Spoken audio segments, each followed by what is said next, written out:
We have Sandra Frame, who is our Director of the Annual Fund and Assistant Director of Alumni Relations. We have Chris Randolph, Director of Development. Penny Roche, she's hiding up back, Advancement Associate. And then we have Lynn Capice, who's a Development Officer as well, that works with us in Florida. Some of the people that you kind of see zipping by at all times are our facilities and housekeeping. The amount of work that they put in these last 3 days is unbelievable. They're always a phone call away, one call, and they're like, got it, I'm there, staying late, helping me pick things up and everything. So, if you are inclined to, I think they would appreciate some words of thanks, and if you'd like to send it to our office, we can relay that to them. Carla Hively, who helped, she was the smiling face that welcomed you into the ceremony tonight. Dr. Berry, as a president, you are in 25 different places at the same time, making sure that everything's good, and you're talking to alumni, so we appreciate all you do. Sodexo for the food that they provided. Another group they're up here, and they're putting it down there, and then they're taking it over here. So again, we hope you were well fed throughout the weekend and your time here. Marketing for all they do as well. Again, bouncing from venue to venue, whether flying the drone, recording, or taking photos. Again, there's only 2 of those individuals with a few interns, but I appreciate all they do. IT, for fixing that for me, and all the things that they do behind the scenes as well. It's greatly appreciated. And we have a representative of Student Affairs as well for their portion of making the students be involved, understanding what homecoming is, and then hopefully them coming back after they leave. So we appreciate all that you guys did. I would now like to introduce and welcome our president of Waters Brush University, Dr. James Tim Berry.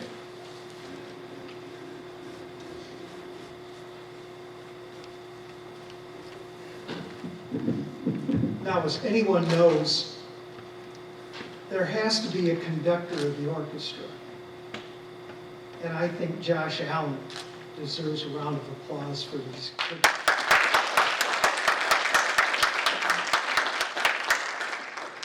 A little story about this podium. A year or 2 ago, our cabinet took a tour of the campus, and we went into the literal bowels of the organization. And below this floor, we found this podium, built in 1919. And my immediate reaction was, what is it doing in the bowels of the organization? So we brought it up and cleaned it up, and then one of our maintenance people said, well, let's fix up all of the scratches and markings. And I said, oh no, I want it to remain intact. And so for most of my speeches, we use this podium. And when you put your arms on it, you somehow feel the sinew of my predecessors and all kinds of different people that use this podium. It gets old. It's getting older every day. And we're very careful about moving it. But I think that says so much about this weekend and about all of us. Now, driving over here, I was trying to count how many speeches I've given in the last 4 days. And I'm a little confused about Wednesday, Thursday, and maybe Thursday, Friday. But on the way over, I saw the mother of one of our football players handing out, I think, homemade goods to our son that played today. So I stopped and we commiserated about the game. And I asked her how she was doing, and she got a little emotional. She was going to say goodbye to her son, drive back to Maryland tonight, all of that. So presidents do a lot more than just, well, I'll tell you a story. Our son was in 5th grade, and someone asked him what his father did. And he said, well, he goes to lunch a lot, and he hands things out. And other than that, I don't know what he does. So maybe that's what I'm good at, handing things out at things like that. But it's important tonight that we realize, number one, how blessed we are with AB in our 151st year. I'll bet when the founders started AB, someone said, I don't know if it's going to do this or this, and here we are. And here we are. I think it's so important that if you take some time, read what's being read to you about the biographies of the people that we're honoring tonight. That too speaks legions about what Alderson Broaddus is doing for the world. And it's so important that at homecoming that we honor our own. You know why? We know more about them than anybody else. And secondly, we have this, we don't need to do this. You know, remember in Scripture, the lamp under the bushel basket? So tonight we take the top off of the lamp. We take the top off the bushel basket. And we illuminate the world. Now, if you were at the Hall of Fame banquet last night, I ended the banquet by talking about the fact that in our mission statement, we talk about high quality education, allowing our students the opportunity to study what they want to study. And then comes the important part, in my opinion. When they leave here, to go to a diverse world that's becoming even more diverse,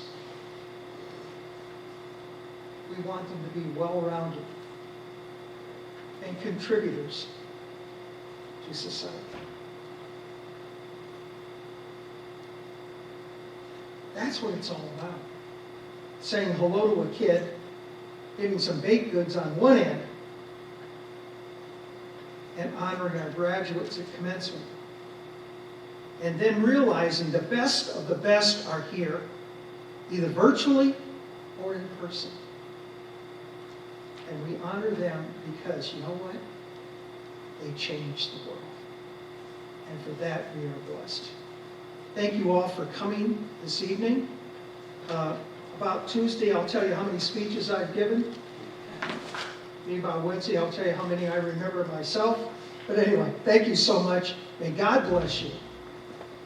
May God bless Alderson Broaddus University. Thank you very much.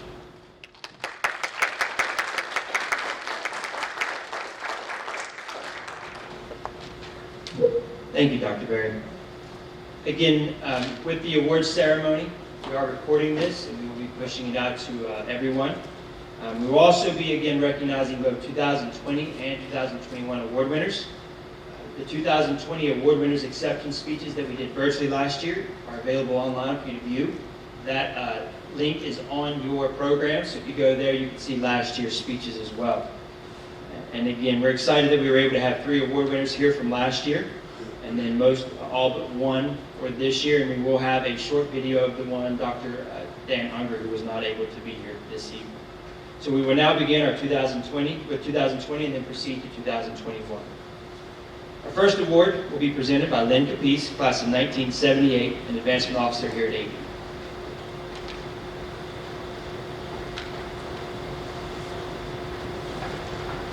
Thank you, Josh.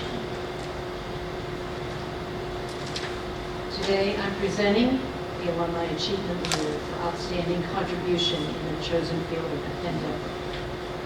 The 2020 Alumni Achievement Award winner is presented to Mrs. Vicki Van Griff Alkire. Vicki Alkire earned a Bachelor's of Arts degree in psychology with an emphasis in social work from Alderson Broaddus in 1974.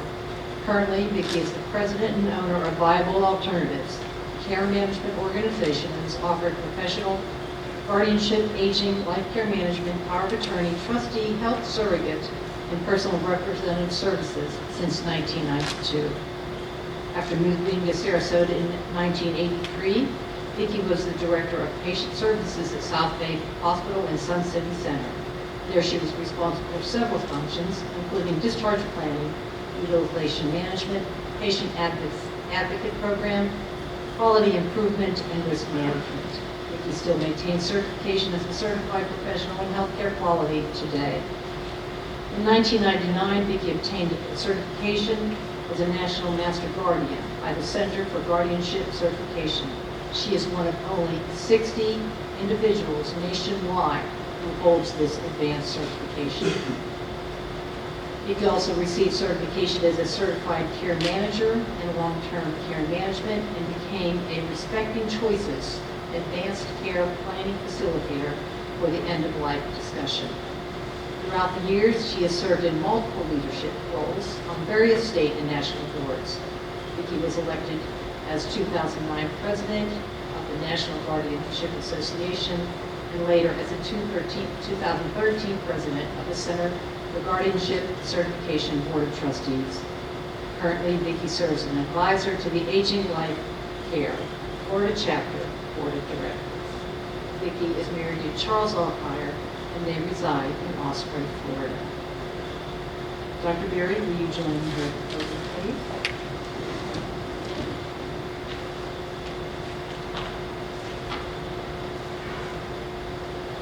Please join me in welcoming your 2020 Alumni Achievement Award winner, Mrs. Vicki Vandegrift Alfire.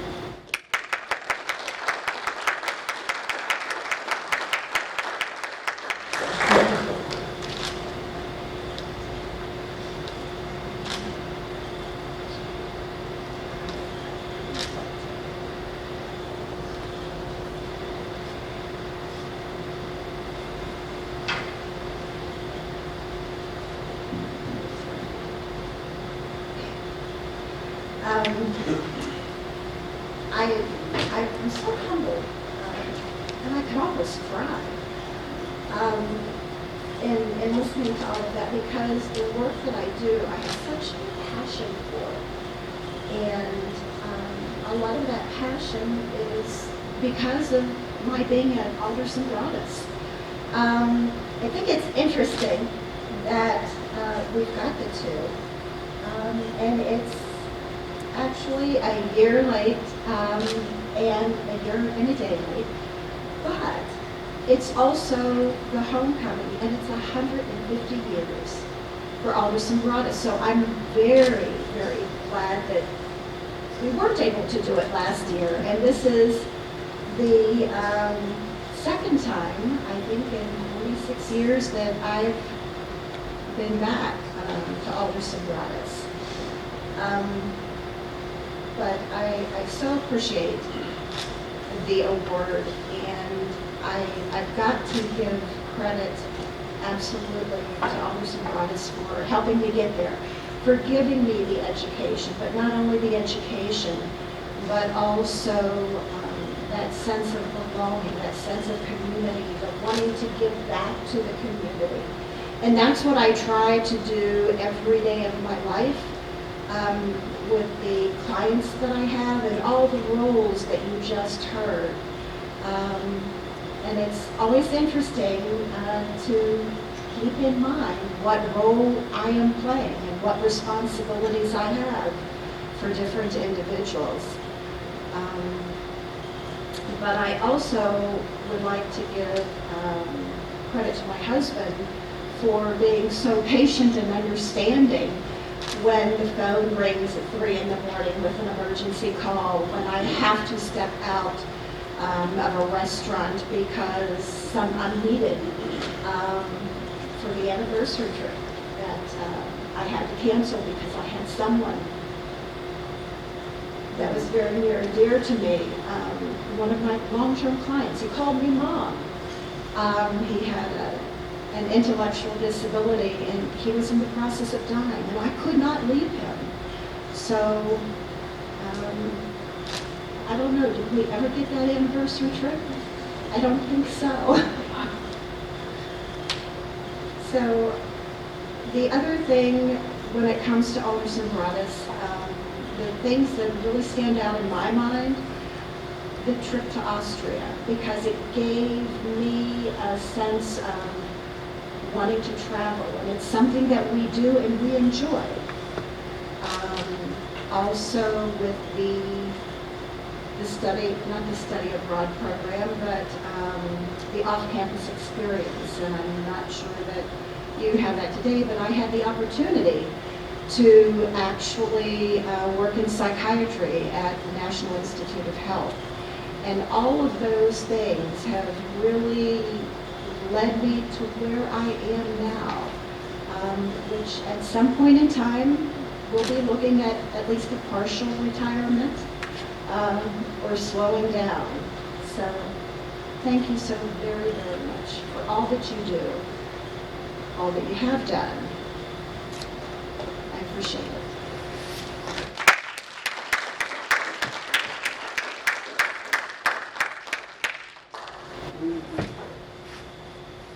I apologize for my height. Drop it down a little bit for you guys, okay? The next is the Distinguished Alumni Award for Outstanding Service to the University. And our 2020 Distinguished Alumni Award was presented to Mr. Scott Northcott, class of '67. Scott Northcott received his Bachelor of Science in Social Science from Waters in 1967. Scott is from northern New England and upon arriving on campus found a home among some of the friendliest folks he had ever met. While at AB, Scott could be found playing ping pong, hanging out at Arden, enjoying time with his Epsilon brothers, or working in the cafeteria under the watchful eye of Mrs. Ratliff. After graduation, Scott spent a couple of years in graduate school at WVU, and then returned to New Hampshire where he wed Judy, his wife, of 48 years, and began their family. At the advice of Judy's father, they purchased a small wood-turning company, and soon were making wooden pegs for the fledgling timber framing post and beam construction industry.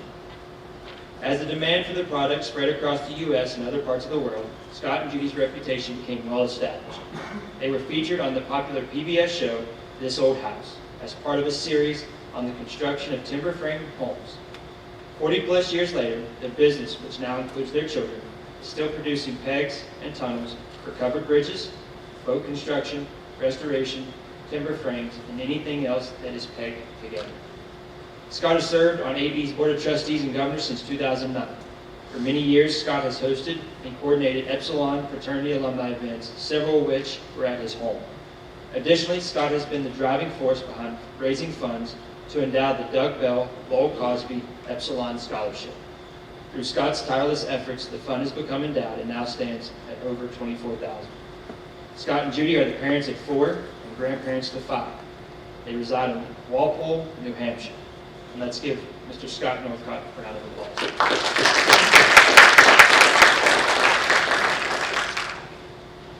The next is a very interesting one. It's the UC and Avenel Myers Award. And it's interesting because we've been trying to give this to him since 2019. 2019, we were going to award this individual, but his daughter was a senior in college and had her senior night for volleyball. So he missed out. Next year, I think we all know what happened with COVID, so he wasn't able to come. This year, he was set to come, he was ready, called the week of, and he was called into work for this weekend, so he was unable to make it. So one day, we will get him here, and we will be able to hand him his award. The UC and Avenel Myers Award recognizes achievement and leadership in the physician assistant profession by an Alderson Broaddus graduate. The 2020 UC and Avenel Myers Award was given to Mr. Dan Unger, class of 1989. Dan graduated with a Bachelor of Science in Physician Assistant Studies from AB in 1989. Upon graduating from AB, he began working as a physician assistant in Dublin, Georgia. Through the years, Daniel has acquired a litany of real-world experience, especially in the realm of sports medicine. He received his athletic training certificate and has worked with the 1996 Atlanta Committee of Olympic Games, the United States Weightlifting Federation, and numerous college, high school, and club teams. He has served as a lecturer at the local university's medical training program and a speaker at the Georgia Physician Assistant Conferences, where he served as president of the association from 2014 to 2015. In 1991, Daniel moved to Savannah, Georgia, and has worked at Chatham Orthopedics Association Specialization in Orthopedic Surgery for almost 30 years. He has also served as the program developer of the Candler Sports Medicine and Wellness Program. Daniel has been married to Jennifer Darden Bacala for 27 years. His daughters Peyton and Lane are both pursuing degrees for careers in the medical field as well. Let's give Mr. Dan Bacala a round of applause. Next, 2 awards will be presented by Ms. Sandra Frame, Director of Annual Fund and Assistant Director of Alumni Relations.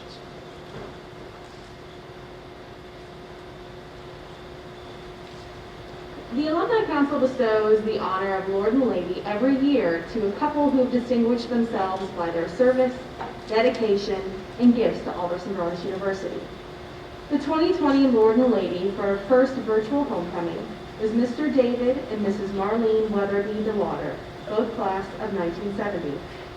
Inspired by his history teacher in high school, David pursued a bachelor's degree in history at AB. Marlene earned a bachelor's degree in nursing and participated in the cooperative education program while working at Broaddus Hospital in Philippi, West Virginia. This co-op program is how David and Marlene first met. David was visiting his sick uncle at Broaddus Hospital while Marlene was working for shift. After graduation, David was drafted to the United States Air Force, and he and Marlene relocated to Oklahoma for a time. He was discharged in 1974 and worked as a welfare investigator.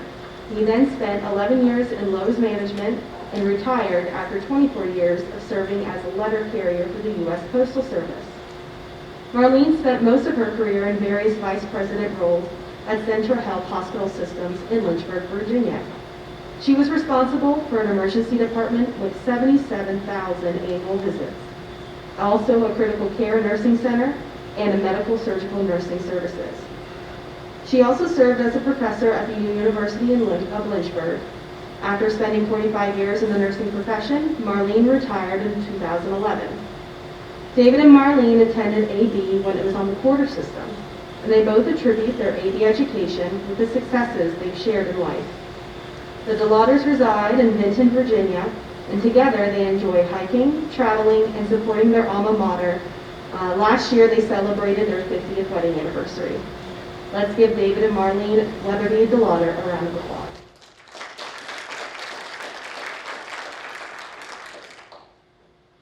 This next award is the Nursing Alumni Association Award. The qualifications are they must be a graduate of Alderson Broaddus School of Nursing and be in good standing with the licensing agencies. A nominee should have demonstrated a commitment to the advancement of the nursing profession through further education, research in related areas, evidence-based innovation in the practice of nursing, community service involvement, or sharing expertise throughout publications and speaking engagements that they have contributed to the well-being of those individuals nursing served every day.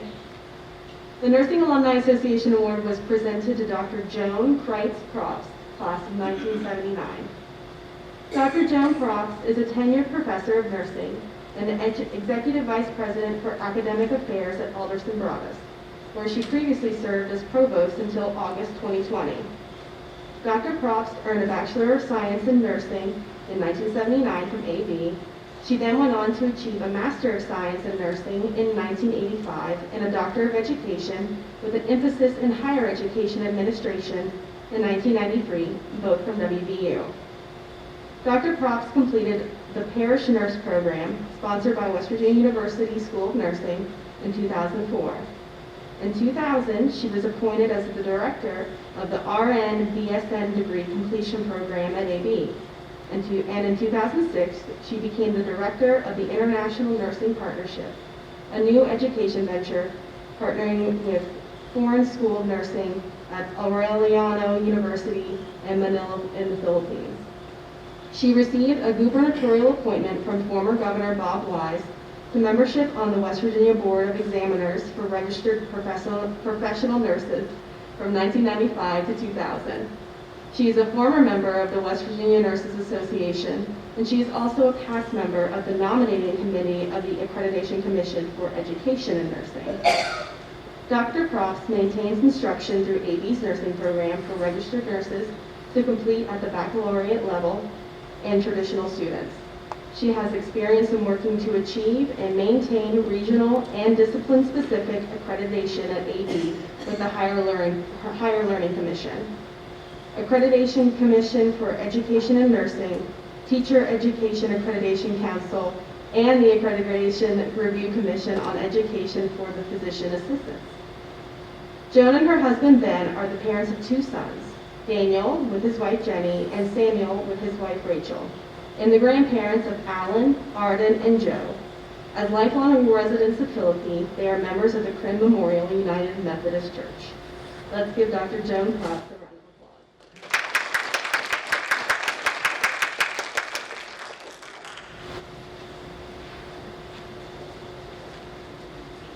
I'll now introduce Chris Randolph, class of 2003, Director of Development at AV.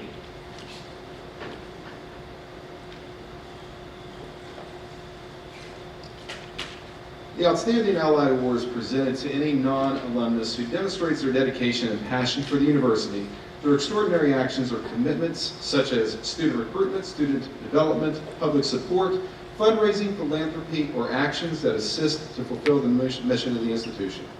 The 2020 Outstanding Ally Award is presented to Dr. Barbara Sims. And I have to say that if you reflect on the description of the award, there is not a woman who could be better served by that description. How many of you had a speech class? Did anyone of you have Dr. Sims for the speech? Right, several of you did. I was mortified as a student going in my first speech class, and I couldn't have asked for a better and more non-threatening professor than you. So very pleased to read your biography here. Dr. Barbara Sims holds a bachelor's degree in secondary education with double teaching fields in mathematics and speech communications from Fairmont State College, a master's degree in rhetoric and public address from West Virginia University. Barbara is a professor emerit of communication and led the Alderson Broaddus forensics and speech competitions for over 40 years. Under her direction, AD won the West Virginia Intercollegiate Forensic Association state championships from 2007 to 2010, placed second in Lincoln Douglas debate at the International Forensic Association tournament in London in 2008, and won the overall Collegiate Forensic Association Championship from 2008 to 2010. In 2011, Alderson Broaddus awarded her with the Outstanding Faculty Member of the Year award. In 2013, she received an honorary doctorate of humanities degree from Alderson Broaddus. Dr. Sims served as the Executive Secretary of the West Virginia Intercollegiate Forensic Association and gained membership with the Eastern Communication Association, the National Communication Association, and the International Forensics Association. A frequent speaker for civic, professional, and religious organizations, she conducted speech and debate workshops for high schools throughout West Virginia. She is a published writer and a panelist at many regional, national, and international conferences. In addition to teaching and coaching, she enjoys traveling, music, cooking, and grooming and showing Irish setters. She is a native of Clarksburg, West Virginia, and currently resides in Bridgeport, West Virginia. Dr. Ferry, will you please join me at the podium?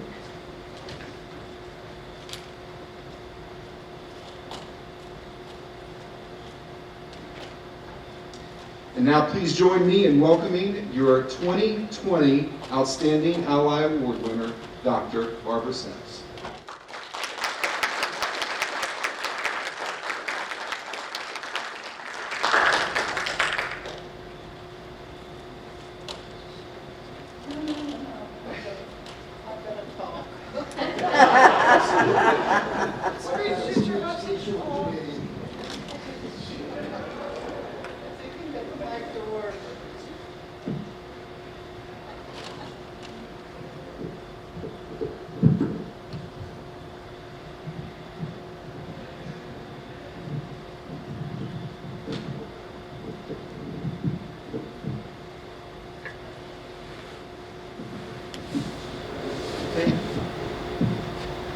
I can probably talk loud enough that you can hear me without the mic.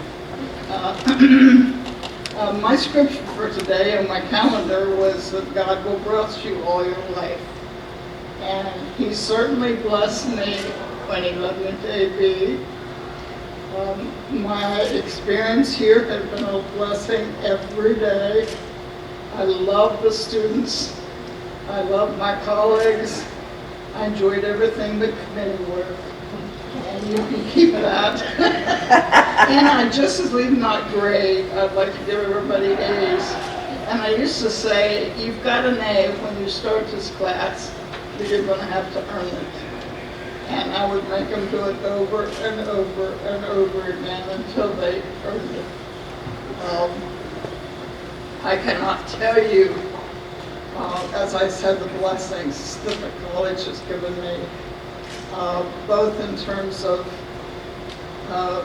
awards and friendship and just having the love that we experience on this campus. They always said our students were different. The elder hostel used to come in here, and they couldn't get over our students and how loving and kind they were, because they would always go up with them in the cafeteria and eat with them, and they would get to know our students. And we didn't tell our students to do that. They did that on their own. And so I thank you over and over again for this award. I feel like there's probably lots of other people who have done things for the college, but I appreciate receiving it. Thank you very much.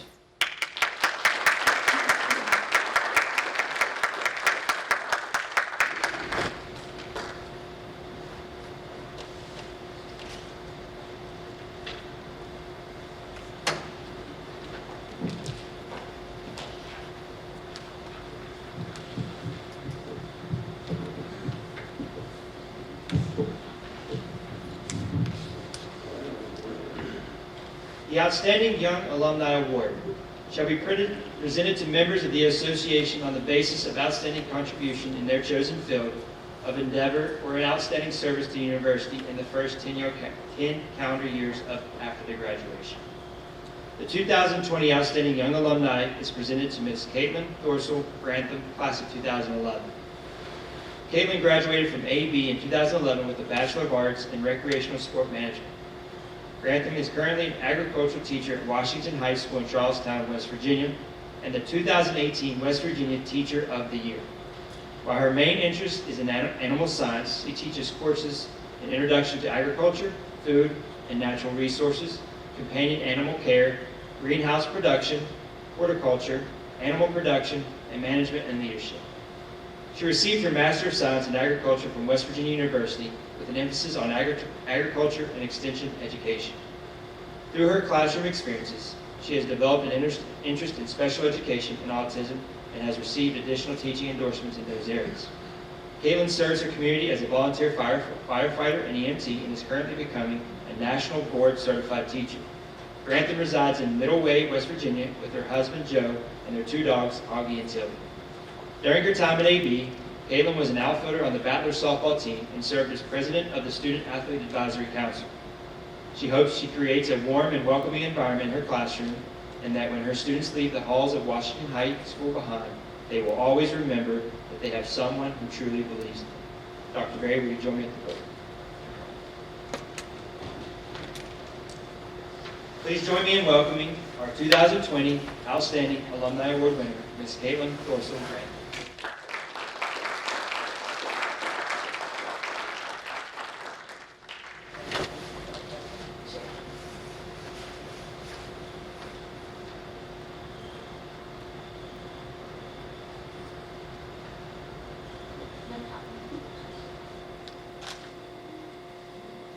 First, I just wanted to say thank you to AB for, sorry, I didn't think I was going to get emotional, but I guess I am, for honoring me with this award. In 2018, I was chosen to represent the educators of West Virginia as the State Teacher of the Year. An honor, even today, you can tell, I'm still very humbled to have achieved. So often, during my year of service, I was asked why I was selected and what made me different from the rest of the educators in our state. And while my answer varies slightly each time, the message pretty much remained the same. As educators, and I know a lot of you in this room are also educators, We are tasked, sometimes with an impossible task it seems, but to create the next generation of leaders. Doctors, politicians, teachers, health professionals, trade workers.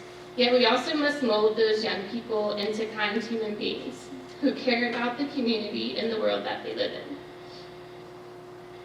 All while helping them overcome our own personal challenges and struggles, guiding them through failures and celebrating their successes, no matter how big or how small. I think the same thing can be said about Honors Sembratus. From the time I stepped foot on the campus during my recruiting trip, I was welcomed by everyone I met. AB, sorry, I don't know why I'm crying. AB just felt like my home away from home.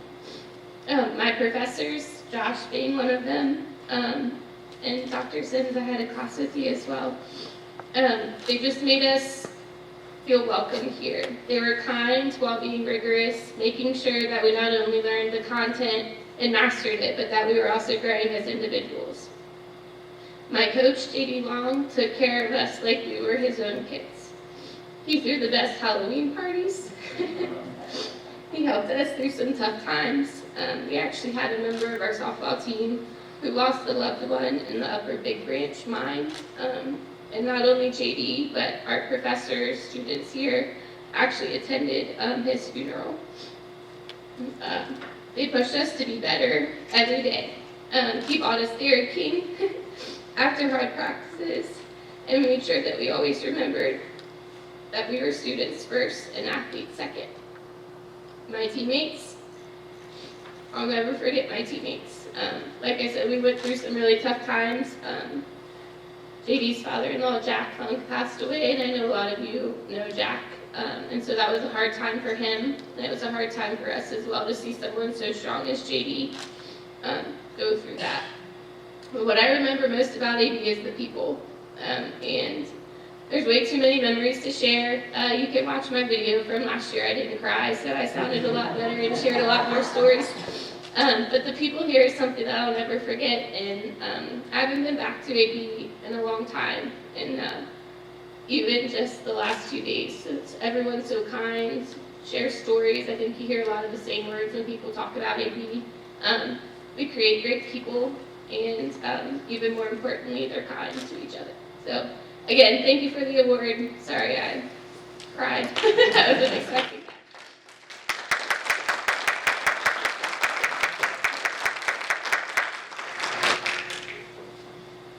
Don't think my classes were ever called prayers. So that must have been your class. I'm pretty sure I had to get stitches from one of your classes. Next, we will ask Lynn to come back to present the next two awards, and this begins our 2021 presentations.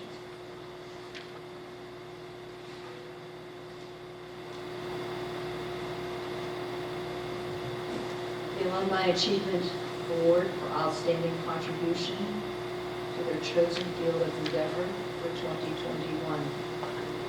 So about 2 years ago, came to homecoming. There was Steve I. Steve and I had lots of talks, and then he continued for the past 2 years. One of the talks was about helping out a little bit. And I said, Steve, can you help me out? Could you nominate somebody for an award? He said, well, who do you think we should nominate? Well, we didn't we? And so we nominated Hugh Fleming. Steve nominated Hugh Fleming. I want you to know that you are able to go on our website and fill out the nomination form, and I encourage you to do so. And so nominations come from outside AB alumni in different places. And we love that. Please consider doing that for us and asking other people to do the same. So now, Steve, would you please join me at the podium to tell us about your award? How much time do I have? You know, this young lady was just up here and talked about being emotional. That's okay. Okay, this is big stuff. And especially when you're as old as I am. And it's hard to believe how old we've gotten, some of us. And, you meet somebody like Hugh Fleming, 18 or 19 years old, and you kind of think, well, I've experienced a lot of things in my life. I'm kind of, not really, but you believe that. And people are good people, but let me just say that as Lynn and I spoke, I've had some comments about, what's it take, and what we talked about. And I can assure you, if you had the pleasure of being at this the Dr. Daisman series yesterday, you got to hear an amazing story. I just want to say one thing, and it made all of us, all the AB guys, the graduates, feel great. Here's a man, he's been in a lot of places, and he said, you know what, we're just as good as they are. We're just as good. And that came from his heart, and that's true. Dr. Hugh Fleming is a 1978 grad of Alderson Broaddus and native of Braxton County, West Virginia. He double majored in chemistry and applied mathematics. He went on to Cornell University and was awarded an MS and PhD degrees in chemical engineering. He's also a graduate of Harvard Business School, holding an MBA in international finance. Hugh's professional career spans 40-plus years. He is a senior advisor with Morgan Stanley and also partner at 2 private equity firms, Inlow Partners and Upwell Water. He was formerly CEO of KMX Corporation and president of Severn Trent. Hugh is an internationally recognized authority in global infrastructure, having led some of the largest water, energy, and transportation projects in the world. Awards include the 2009 GWI Global Water Project of the Year, as well as the 2019 Frost and Sullivan Visionary Innovation Award. He has been an invited speaker at the United Nations twice, as well as several U.S. congressional committees and the European Union. Hugh serves on several boards of directors and advisors, including West Virginia University, the World Bank, NATO's Environmental Sustainability Advisory Council, and several companies and charitable organizations. He has published extensively and is the author of 3 books, has more than 150 publications, as well as 12 patents. He married Pam Monteleone, 1981 graduate of AB, and they have 4 children. Please join me in welcoming. Oh, I'm sorry. Oh, I apologize. Yes, please take that. I'll just stand up. Dr. Ferry, would you join us at the podium? I think she's kicking me out of the car. That's right. Good job, Steve. Thank you. Thank you, Steve. Dr. Ferry, thank you for joining me at the podium. Thank you. Yes. Can we get you up here? Yes, please join me in welcoming the 2021 Alumni Achievement Award winner, Dr. Hugh Fleming.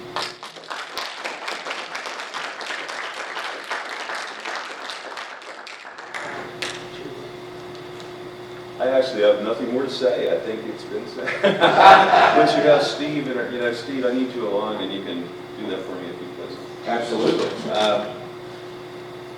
This is really a distinct honor. It really is. It means a lot to me. It particularly means a lot because there are a number of some of my absolute favorite people in the world in this audience, and that's just so meaningful. And I can't tell you how much that means. As some of you are aware, from Braxton County, I grew up in a log house. We still have the outhouse and it exists. And made my way to AB. I'm very big on symbolism through life, and I'll just share this with you. I have a couple of things in my office. One of them is directly across from me. I have my mother's washboard. And if you're familiar with the washboard, it was the creek behind her house where she would wash clothes. And I did that a few times. I was pretty bad at it, but I still have vivid memories of my mother's doing it. And it's there to remind me of hard work. And I think about that every day. One of the other very few pieces I have in my office is, and many of you I think remember this too, is the plexiglass enclosure of one of the keys of Old Main. And I have that there as my primary paperweight in my office to remind me of my time in Alumni and Broadus. And of course I can see that every day too because I live at my desk. And it's very meaningful. It's what I think about maybe every day.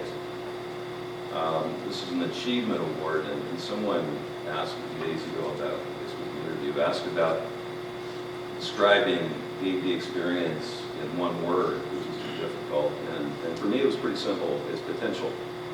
It's absolutely potential. And what does that mean? It means AB for me, and I think for most of us, created the potential for us to do whatever we wanted to do.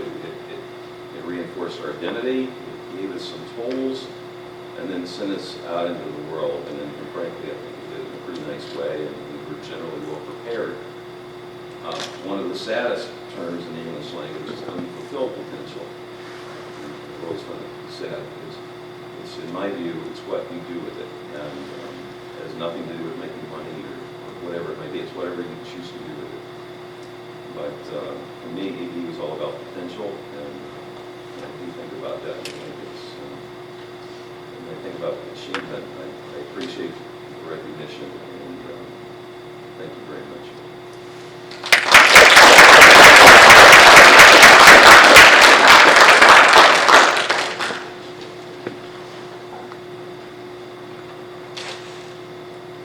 Distinguished Alumni Award for Outstanding Service to the University.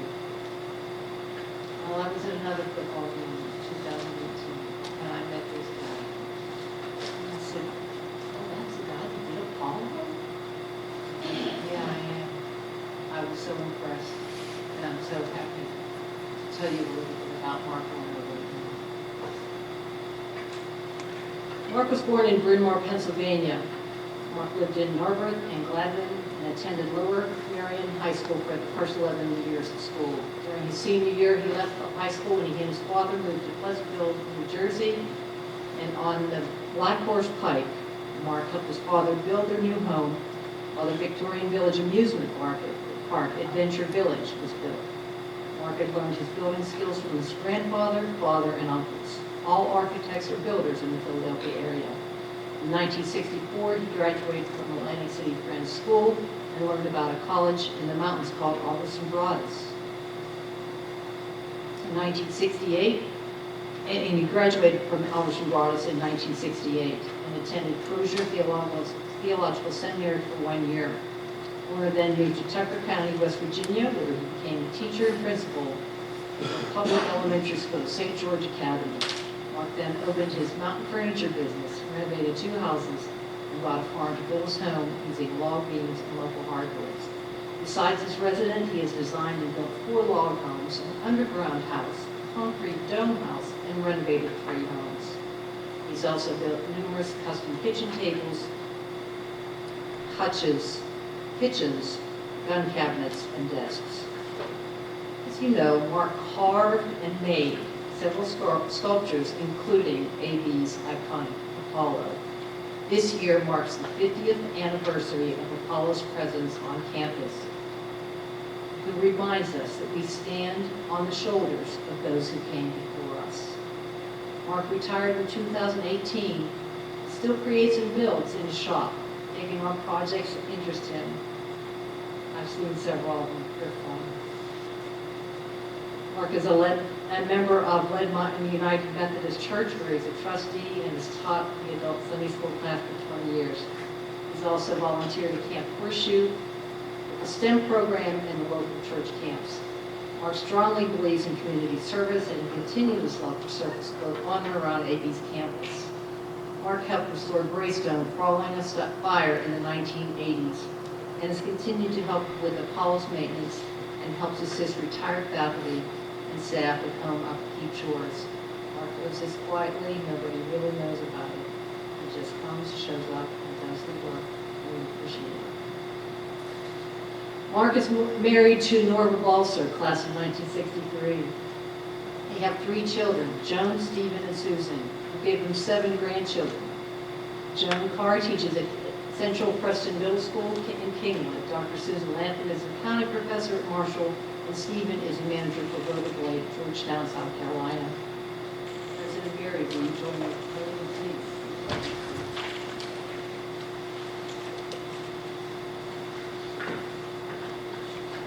Alumni, please join me in welcoming the 2021 Distinguished Award Alumni Award winner, Mr. Mark.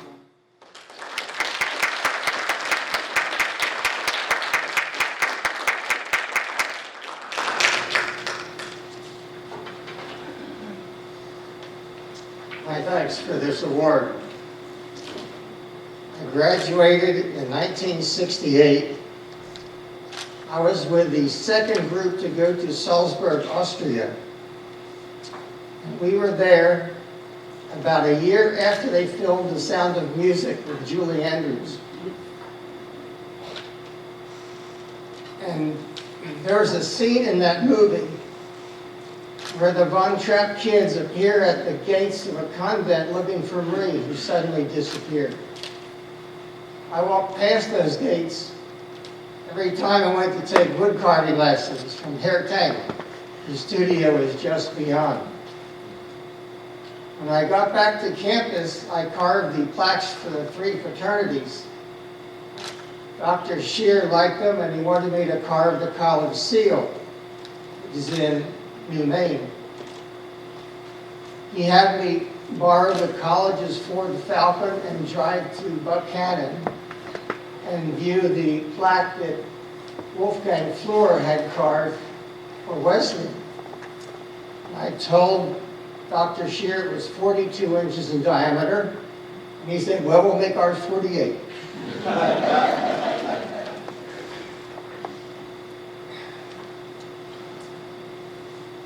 It was probably 2 years after I graduated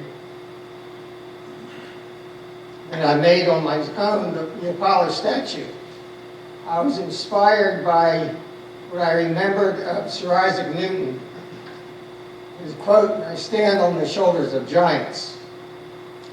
And Dr. Scheer came out and with some trustees, and they liked it for the college, for it represented the basic educational process, that what you're learning is basically from those who have gone in the past. And I named it Apollo after the moon program, which is a rather impressive example of the educational process. To go from the Wright brothers to walking on the moon in 66 years is rather impressive. Speaking of the Wright brothers, there was an interview on a PBS station back in the 70s of an older woman who was describing her experience with the Wright brothers. She would go to Kitty Hawk with her mother and watch the Wright brothers fly their airplane. This was a few years after the initial flight when they had perfected the airplane. And there was a time when she was standing alone and one of the Wright brothers approached her and said, "Would you like a ride?" And her eyes lit up. She said, "Sure." So he picks her up, takes her over to the airplane, puts her on the wing, and says, "Now, hold on." Takes off and flies her around. And her mother's like, "Have you seen my little girl?" Someone said, "Yeah, she's up there." Ah! She remembered looking off the back of the wing and seeing her mother. She's holding on. She said, "Mommy." She lets go the wing and she grabs, the wind was on her back. She was facing back. through the formalities of the past. It was soon after that my wife, Marva, and I visited Lafayette's headquarters, Brandywine, Pennsylvania, on Route 1 between Wilmington, Delaware, and Philadelphia, near Longwood Gardens. There was an old building in the back of that headquarters that had wooden hinges. And I thought that'd be a good idea for a line of cabinets. So I developed a line of cabinets with wooden hinges and latches and pegged together. It was mostly what I did with my woodworking shop. And used mostly wormy chestnut, an appropriate material for that kind of design. And recently, I had an opportunity to build something I've always wanted to build. I've always wanted to build a water wheel. And it just so happens that the vacant lot beside our church in Leadmine had the remains of the stone foundation of a water mill. Leadmine, I'll tell you exactly where it is. There's no lead mine in Leadmine. It is comes from an Indian legend, the name does. But I'll tell you exactly where it is. If you picture a map of Maryland, the most western point in Maryland starts at the beginning of the Potomac River. And the southern border of Maryland follows the meanderings of the Potomac River. They looked for the source of the Potomac River. And they went to the most western spring they could find. Of all the springs that dot the perimeter of the Potomac River's 16,000 square mile watershed, they found the most western spring. And then they shot surveys straight to the Pennsylvania border from there. Leadmine is located off the Continental Divide.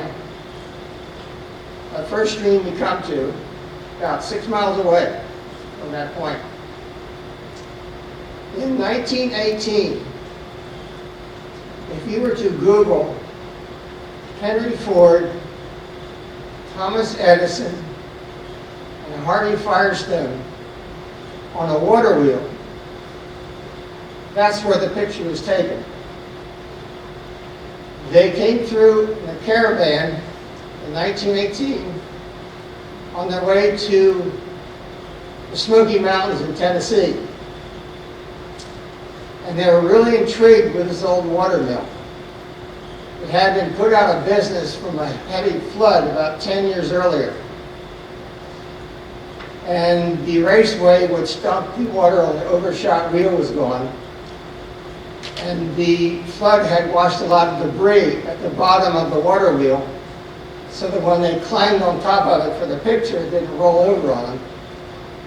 And the wheel was about 4 feet wide, and it was about 6 feet tall. Thomas Edison was standing beside him, so I Googled how tall he was so I could estimate the diameter of the water wheel. They were also intrigued with the Shea steam engine. They were, at the time, taking the virgin timber out. Our driveway follows part of that railroad grade. But I was able to build a water wheel and place it right where that water wheel was in time for the centennial celebration, 2018.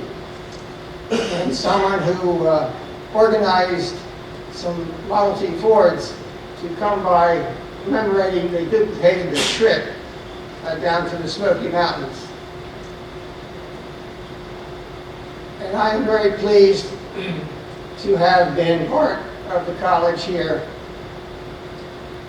I remember Herbert Waters, his inspiration and encouragement with his wood engravings and his watercolors from New Hampshire.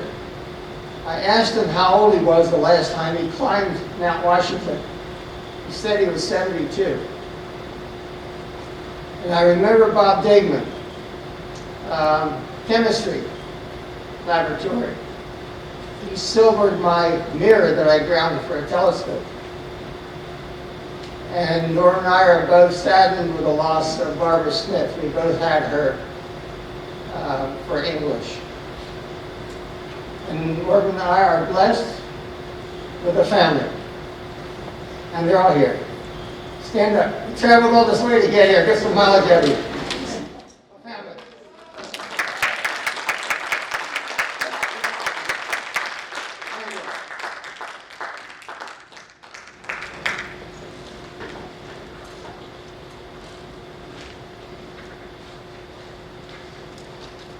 The Alumni Council bestows the honor of Lord and Lady every year to a couple who have distinguished themselves by their service, dedication, and gifts to Alderson Broaddus University. Our 2021 Lord and Lady are Mr. Timothy Nathaniel and Dr. Alveda Griffith Nathaniel. I will say in a somewhat unique move, I think I called you guys up a few months ago to inform you of the nomination, and I've never quite seen it work like this where they've been trying to give the nomination back. I think the exact words were, "You sure you got the right couple?" Something along those lines. But in fact, we do have the right couple. They're great representatives of the university, and I'm happy to read a little bit about their background.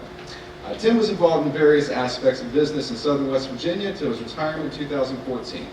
After earning his Bachelor of Science in Business Administration AB, Tim began his career as an analytical reporter for Dun & Bradstreet, where he advanced to manager of the Charleston, West Virginia office. He then moved into credit management at West Virginia Tractor and subsequently to Risch Equipment Company, where he spent the bulk of his career. Upon his retirement, he was the corporate credit and finance manager for the multi-state equipment distributorship, having won several awards. While at Risch, Tim was active in the National Association of Credit Management's Appalachian Coal, Construction and Heavy Equipment Industry Credit Group, serving as president for a number of terms. And throughout his life, Tim has been involved in various community activities, including being a coach and a certified soccer referee for the Mercer County Youth Soccer League and a referee for the West Virginia Travel League. Tim was also involved in youth swimming as a certified stroke and turn judge for the Highland Swim Association. Now retired, Alveda was a practicing nurse and educator for over 40 years. She is professor emerita at West Virginia University, where she taught bachelor, master's, and doctoral level nursing courses. Alveda began her nursing career at the Charleston Area Medical Center as an in-service instructor and staff nurse. She became a family nurse practitioner in 1985 and practiced in free clinics and juvenile detention facilities for over 20 years. After retiring from practice and academia, she accepted the position as editor of the Grounded Theory Review. Alveda received her Bachelor of Science in Nursing from Alderson Broaddus College in 1972, and her subsequent degrees, Master of Science in Nursing, 1984, Doctor of Science in Nursing, 2003, and PhD in Nursing, 2007, were granted from WVU. Alveda is widely known for her contributions to the field of nursing, grounded theory, and public policy. She is a prolific author and has published numerous articles in journals and other healthcare-related publications. She is co-author of the book Ethics and Issues in Contemporary Nursing. Alveda is a fellow of the American Academy of Nurse Practitioners, the Grounded Theory Institute, and formerly the WVU Health Sciences Center Academy for Excellence in Teaching and Learning. Tim and Alveda were married in 1972. They have 2 children, Josh Nathaniel and Maggie Belton. Josh is a senior deputy district attorney for the city and county of Denver, Colorado, and Maggie is a physician in Blacksburg, Virginia. Tim and Alveda have 5 grandchildren, ages 2 to 13 years. Dr. Barrett, please join me at the podium.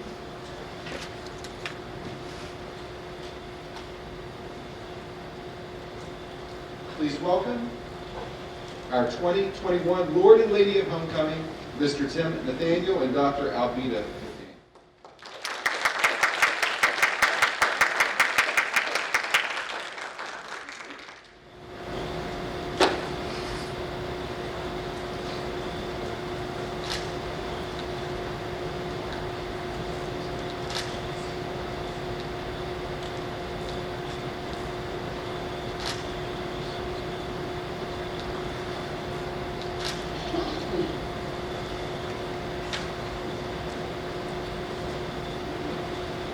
broadcast.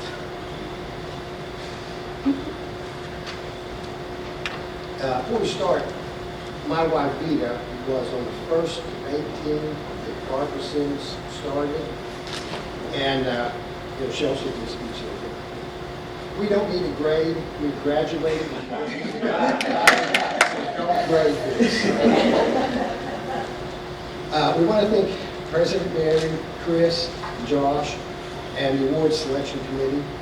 All the people involved in homecoming arrangements truly do have to put a massive effort forward. We're pleased to accept the honor of being Lord and Lady Homecoming. Can you believe it's been 50 years since some of us have graduated from AD? Vita and I talk about AD often and decided we would like to take a trip down memory lane with you tonight.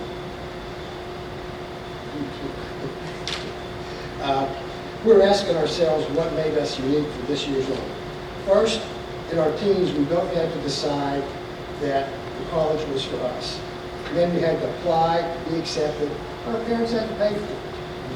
So, being an academic, I had to find out exactly what that meant.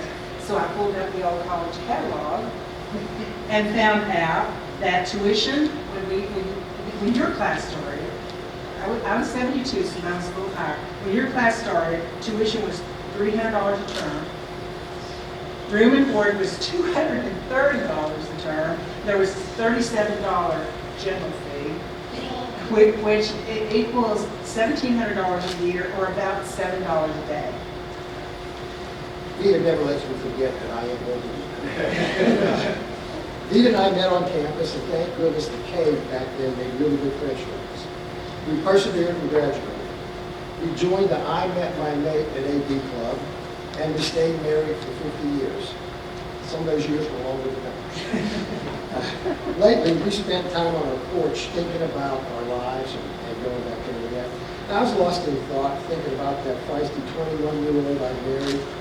And I made a mistake. I wondered out loud, wondering what happened to that girl. Vita heard that and let me know in no uncertain terms. If I decided I wanted to take up with a 21-year-old again, I would be living in the same circumstance I was back then. A small rental house and driving an old car.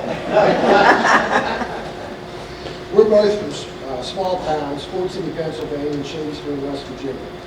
Like most of the students back then, this was our first time being on our own and having responsibility for making decisions. Not to say there were no rules. As you know, there are plenty of rules, and they were strictly enforced. So, more research.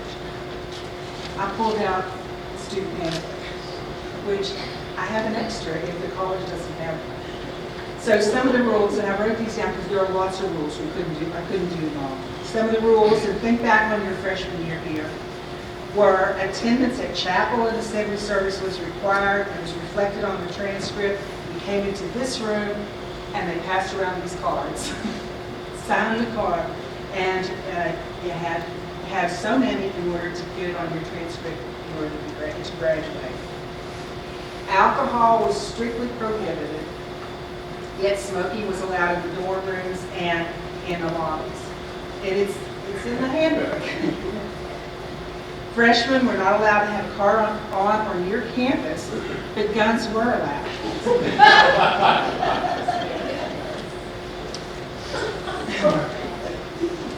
Reclining on campus and public displays of affection were considered in poor taste.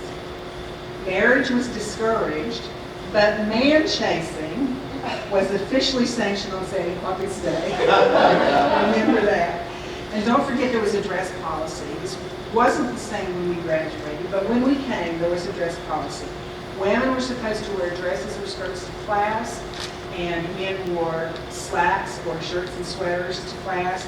And for Sunday dinner, women wore their church dresses and men wore suits and ties or jackets and things.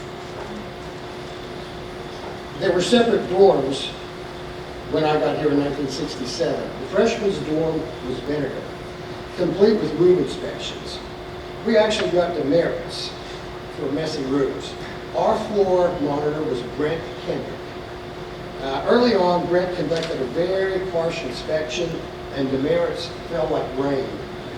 After that, a Coke machine was moved, blocking his doorway completely. The statute of limitations is up. To leave his room, the guy that went on to the Library of Congress was forced to crawl in and out of his window to get to classes and get his meals. In 1967, the women lived in Priestley. All the problems that can arise between men and women after dark were solved very neatly.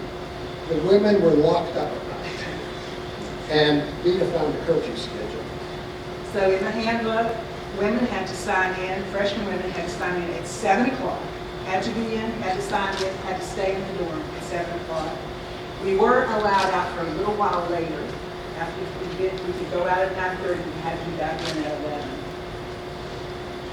And along those same lines, men and women had quiet hours in the dorm from 7 p.m. until 7 a.m.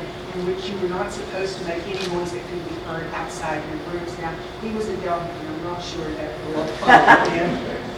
The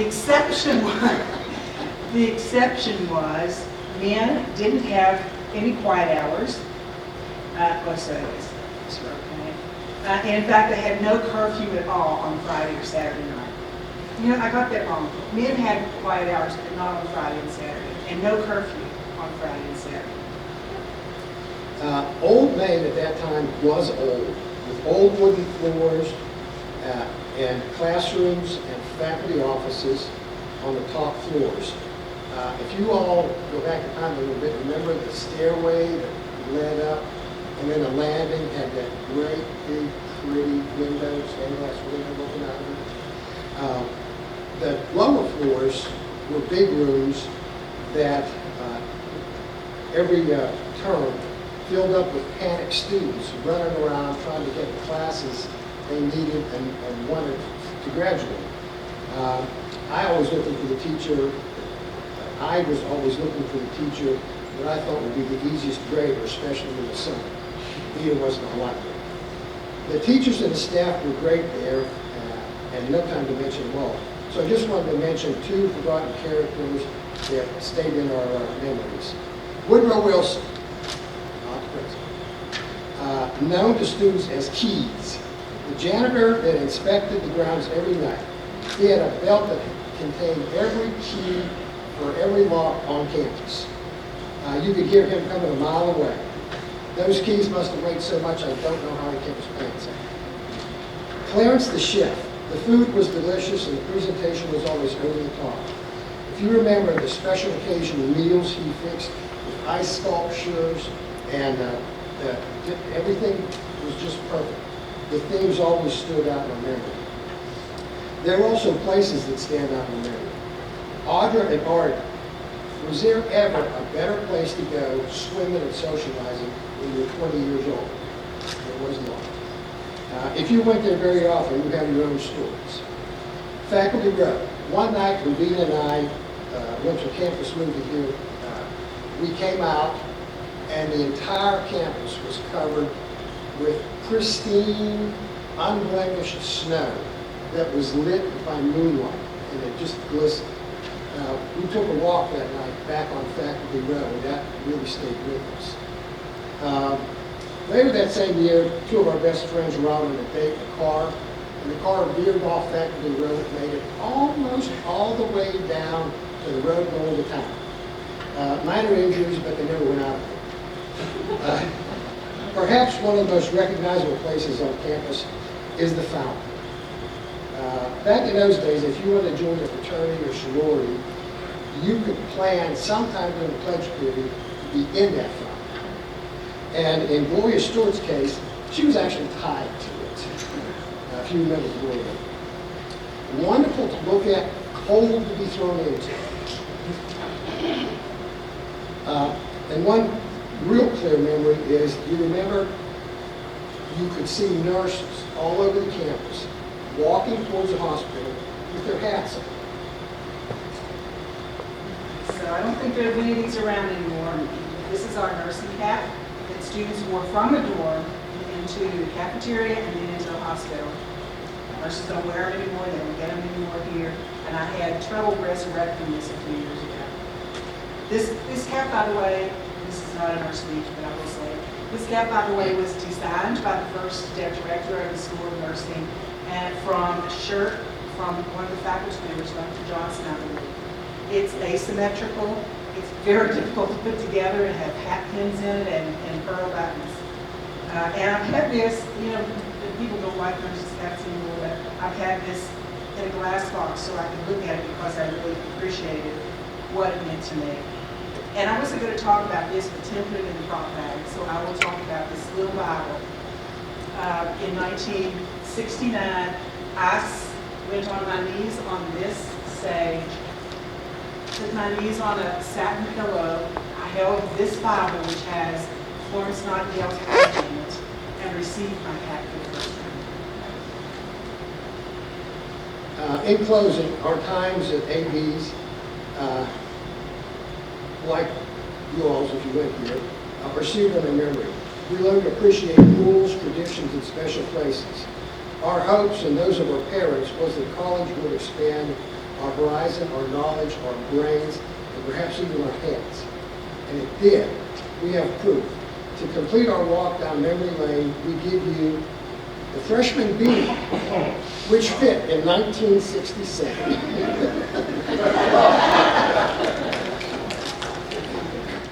I don't want any pictures of that.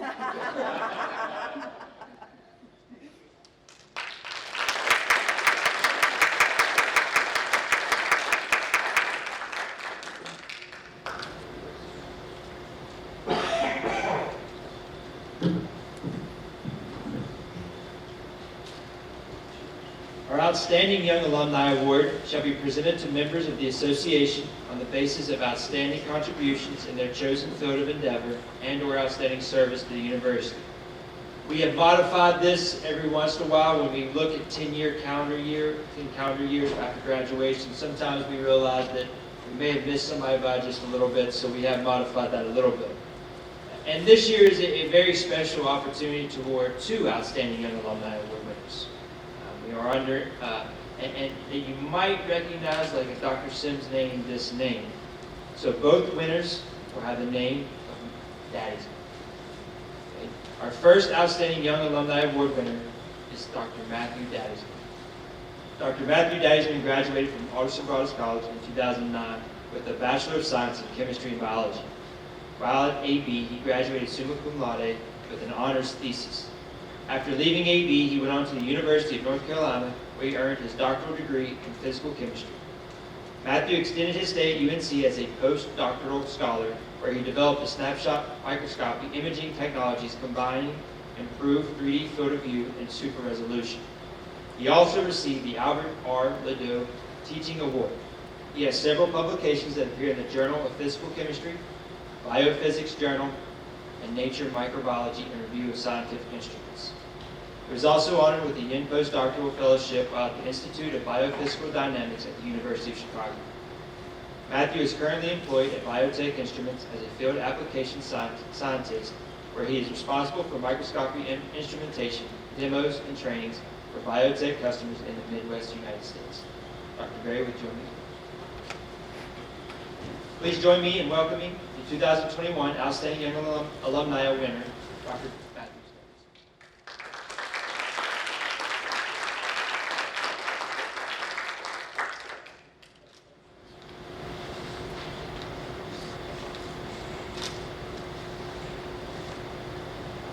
Thank you.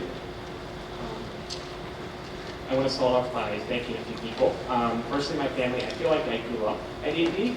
As Josh mentioned, I'm the son of Dr. Daisman, my sister here, who will be receiving the award next. Spoilers.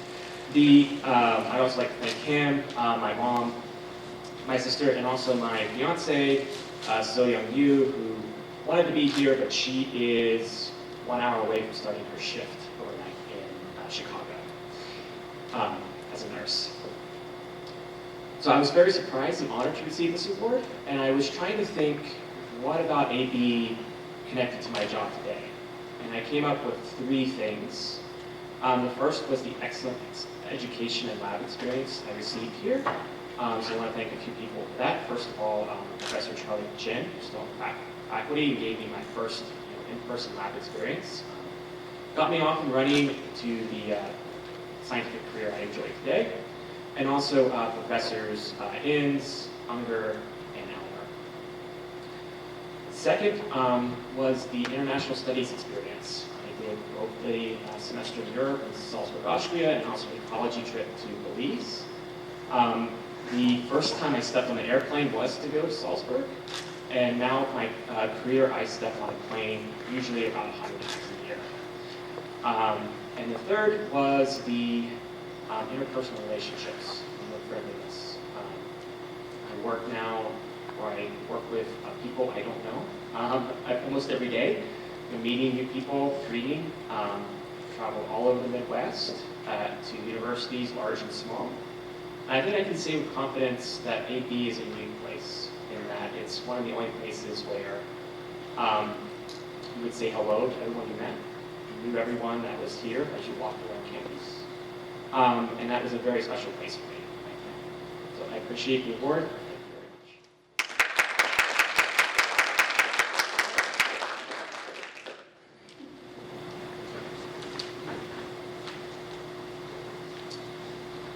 Next, we have Jennifer Daisman. She's a 2012 graduate of Waters College. After leaving AB, she went on to earn her master's degree in statistics from the University of Kentucky, where she also is pursuing her doctorate in education sciences with emphasis in STEM education. Additionally, Jennifer is employed at UK, where she teaches a variety of courses in the College of Public Health.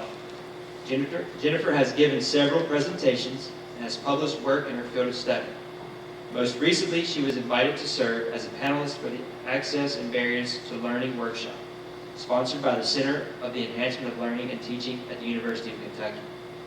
She has been recognized by UK for her hard work and academic leadership and received several awards, including the Department of Statistics R.L. Anderson Teaching Award, College of Public Health Dean's Innovation in Teaching Award, College of Public Health Dean's Outstanding Teacher Performance Award, and College of Public Health's Golden Apple Award.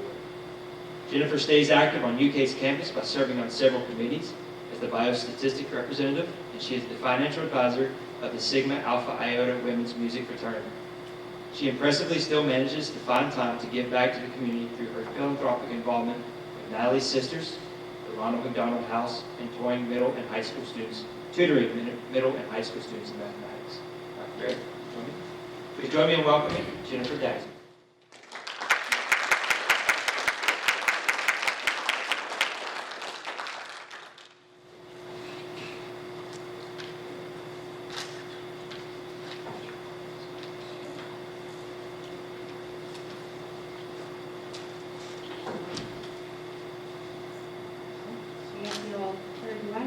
Thank you to all the Sombratas and the AB Alumni Association for honoring me with this Young Alumni Award. As mentioned, currently I teach at the University of Kentucky in Lexington, Kentucky, and I'm a lecturer in biostatistics, which is in the College of Public Health, hence my extra caution and mask wearing. It's just part of the job. While I teach at a large public university, the college and department there are small.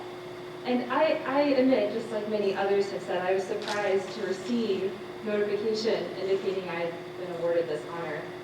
Then I realized, well, my students at least think I'm a good teacher, because the Golden Apple Award mentioned is actually student nominated and student selected by the students in the college, and I actually received that 2 years in a row. So, but most of what I've actually been told is exceptional was commonplace among my professors at AB. I gained a lot from going to a small school. I had a lot of small classes, my professors knew me, and they took an interest in me as a whole person, not just as a student. Dr. W., Professor Stevens, Professor Mundy, Professor Schubert, Dr. Berlin, Dr. Dupre, Dr. Steinspring, Dr. Sims, and so many others. They mentored me and showed me how building relationships with students can improve, not hinder learning. I was also able to be involved in a variety of organizations and meet people with many different backgrounds. These experiences helped me relate to all of my students instead of just a small number of them. And though I spent most of my time in Kemper Red as a computer science and math education major, I made friends from many majors. I was involved in student government, and I joined Sigma Alpha Iota, which I never would have done at a larger school. I played in concert band and helped form the Student Alumni Association. I went on mission trips and, like so many others, studied abroad in Salzburg, Austria. The AV I attended facilitated all of these experiences, which helped me grow into a well-rounded person. As a teacher, I draw on those experiences I had at AV. I take time to get to know my students. They're excited when I learn their names, which is not always guaranteed when so many of their classes have 100 or more students in them. I'm not unique in this either. The college and department I teach in emphasize making connections with students, much like they did at AV. We are a small college on a large campus, and I'm able to infuse my teaching with so many of my experiences and so much of what I learned while I was here. So AV provided me with the opportunities and examples that I use every day, and my students and my colleagues make me a great teacher. So this award is really just a recognition of all of that. Thank you.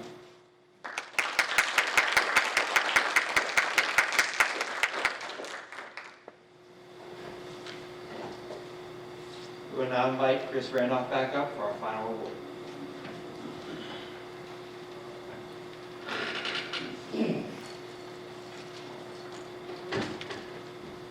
The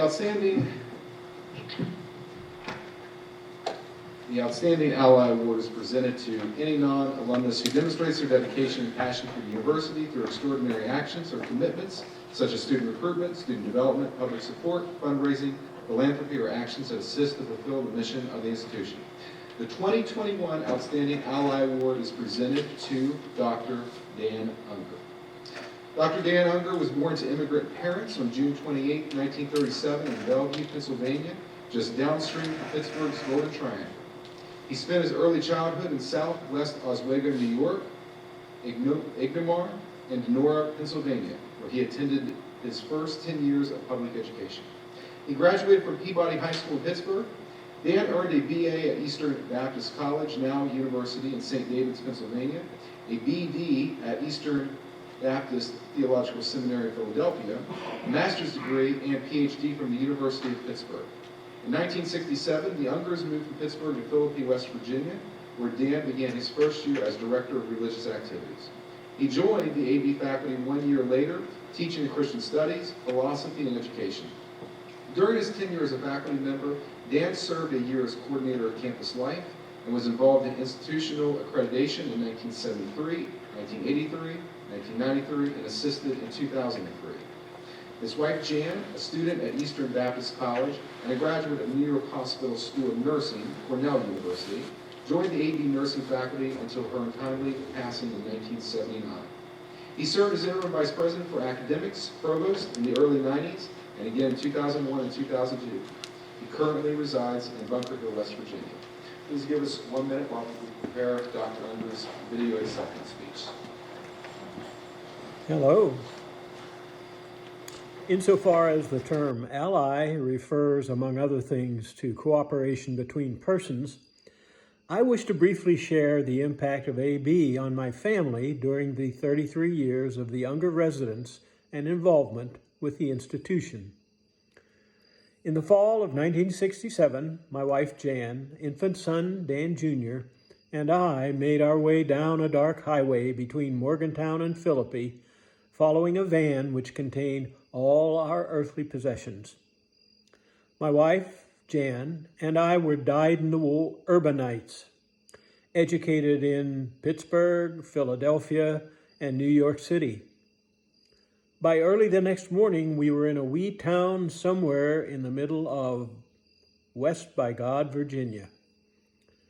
After a couple of months, we agreed to stay 1 year at AB and then return to civilization. But we didn't leave. After 33 years of alliance with AB, we grew to love the state, the town, and especially Alderson Broaddus. After 1 year as Director of Religious Life, I joined the teaching faculty. My wife later joined the nursing faculty until her untimely death in 1979. The rest is history. All good. 33 years of interacting with students, fellow faculty, townsfolks, neighbors, invigorating, challenging, frustrating, but as I said, all good. Son Dan, a graduate of AB, now 25 years with Cochran's Engineered Flooring in Berryville, Virginia. Son Dave, born at Broadus Hospital on this campus. Former AB faculty member and the inspiration behind the Life mural in the South Stairway of Kemper Red. Now Associate Professor of Biology Ecology at Maryville College in Maryville, Tennessee. In the fall of 1973, the Unger family provided leadership for 25 AB students who spent 2.5 months for study and travel in Salzburg, Austria, the absolute highlight of our sojourn at Alderson Broadus. To sum it up, if indeed I did anything to advance the cause of AB, of much greater value is what AB did for the Unger family. Grace and peace to all of you. This year, we are extremely pleased to present the 2021 Outstanding Ally Award to Dr. Dan Unger. Accepting on his behalf will be Dr. Alan Christensen, class of 1975, and Dr. Richard Dodson, class of 1975. Please join me in prayer.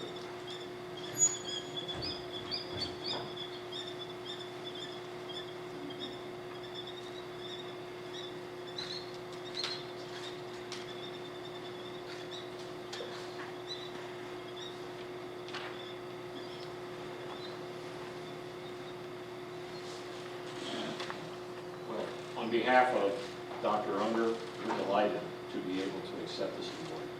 Sorry he couldn't be here himself. Just a few words, if I may, and we're going to tag team this. 18 years ago, some 17 students who happened to accompany Dr. Unger and his family to Austria gathered together in this sacred place in Erickson Hall, and we shared memories and we relived many of those experiences that we so enjoyed in Salzburg.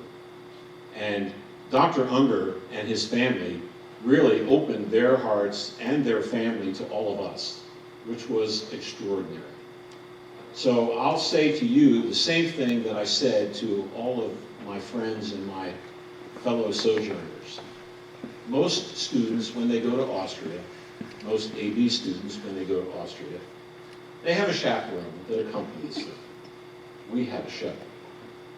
He opened his heart, he opened his family, and we were the better for it. We learned and saw him in action. And when you teach, you use words. And Dr. Unger not only used words, but he used his actions to imprint on our minds and on our hearts what it meant to be a person of integrity and what it meant to be a man of God to all of us. And we are the better for it, I can assure you.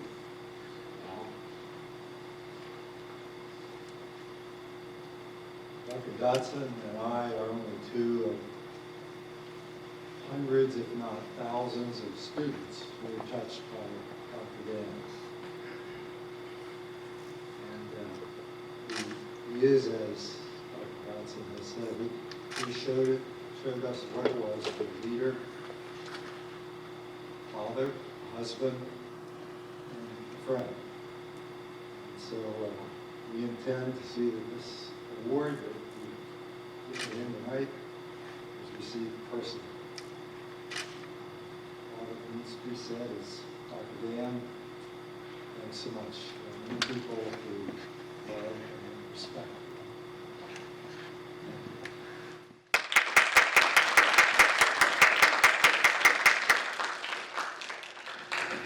And it did have Laura, too.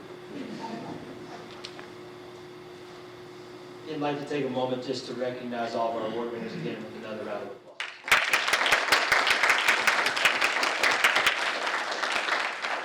This is a reminder we'd like for our award winners to stay around and let us take photos again. We will take individual photos, and then if you want some with your family, we'll do that as well. And that will end our ceremony. Again, we thank you guys for being here. We thank you for being patient with us in this different situation that we're trying with everything going on. But we appreciate you. We hope that you had a good time this weekend and tonight, and we hope to see you back on campus very soon. And now I'm going to ask Chris Randolph to come up and lead us in our alma mater, because you guys do not want to hear me sing. It is on your programs as well, so if you can stand, and we'll sing just the first section of the alma mater. One verse, just the one verse. This is what happens when you're a music major. Please stand and join me in singing our alma mater. Far above the winding Tiger, with its banks of green, stands our noble alma mater, fairest ever seen. Swell the chorus